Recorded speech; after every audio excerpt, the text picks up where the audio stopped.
और चलिए शुरुआत करेंगे पुंछ से मिल रही बड़ी खबर के साथ, जहां मेंढर सब डिवीजन में तलाशी अभियान लगातार जारी है। भाटा धुरियान के जंगलों में सघन तलाशी मुहिम चलाई जा रही है। सुरक्षा बलों ने शक के आधार पर वहां पर फायरिंग भी की है। कुछ मूवमेंट वहां पर देखी गई थी, जिसके बाद फायरिंग भी की गई है। तो पुंछ से आपको ये अहम खबर बता रहे हैं। तस्वीरें भी लगातार आप देख सकते हैं। ये भाटा धुरियान के घने जंगल है, जहां पर सघन तलाशी अभियान सुरक्षा बलों द्वारा चलाया जा रहा है और कुछ फायरिंग की आवाजें भी आप सुन पा रहे हैं। जानकारियों के मुताबिक वहां पर कुछ मूवमेंट्स देखी गई थी, जिसके बाद शक की बुनियाद पर यहां सुरक्षा बलों ने फायरिंग की है।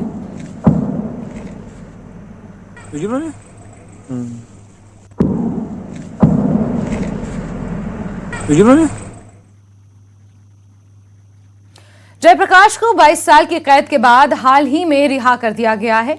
2000 में जम्मू और कश्मीर पुलिस ने जयप्रकाश पर कथित रूप से एक ऐसा अपराध दर्ज किया जो शस्त्र अधिनियम के प्रावधानों के तहत दंडनीय है और जमानती अपराध था। उसे 2001 में अदालत में एक बेल बॉन्ड पेश करने के लिए कहा गया था, लेकिन वो असफल रहा क्योंकि उसे पागल घोषित कर दिया गया था। वो एक मनोरोग से पीड़ित व्यक्ति था। बाद में उसे कोई इलाज नहीं दिया गया। जयप्रकाश के वकील एडवोकेट इरफान खान ने न्यूज़ 18 से खास बातचीत करते हुए जयप्रकाश की कहानी साझा की, जो अब अपने रिश्तेदारों और पड़ोसियों के साथ यूपी में अपने पैतृक स्थान पर रहता है। जयप्रकाश जो यूपी का रहने वाला था, 22 साल की कैद उसे मिली, जबकि वो खाली 3 साल कैद ले सकता था।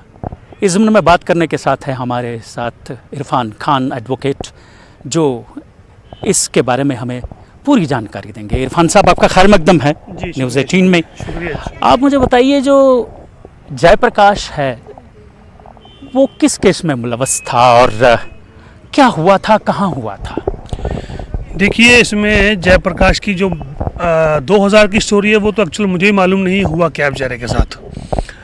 लेकिन हुआ ये था कि 2000 में जीआरपी पुलिस स्टेशन रेलवे ने एक पर्चा रजिस्टर कर दिया उसके अगेंस्ट में। 2000 FIR नंबर आई थिंक 30 है, 30/2000 अंडर सेक्शन 3/25 आर्म्स एक्ट।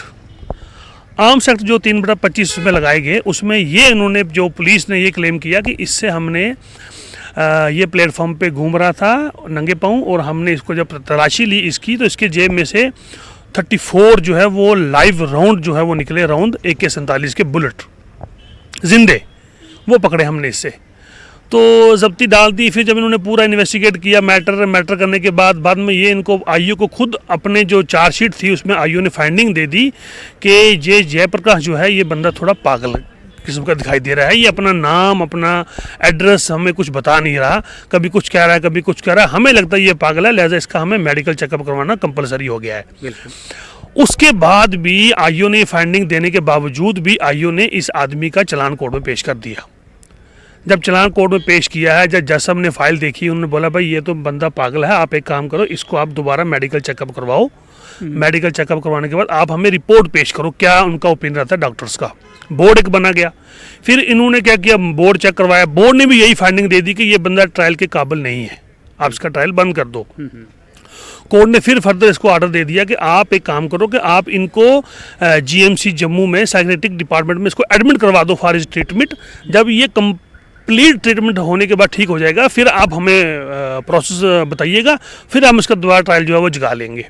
ये जो ट्रायल था, ये जो ऑफेंस था, हाँ, ये क्राइम था, लेकिन बेलेबल था। बिल्कुल बेलेबल था ये। तो बेल क्यों नहीं हुई? वही बात है, ये 3/25 जो आर्म्स एक्ट था ये बेलेबल ऑफेंस था। यानी कोई कंस्टिट्यूट कमेटी नहीं हुई ये फाइंडिंग करने के लिए कि इसकी तबीयत कैसी है, ये यानी जहनी तौर बीमार है या कुछ और है।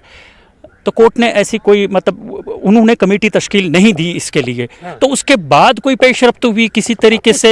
कुछ नहीं हुआ, इसके लिए कुछ नहीं हुआ। उसके बाद जैसे के जैसे थे वैसे ही जयप्रकाश जी रहे जेल में और कोर्ट की फाइल रही बंद।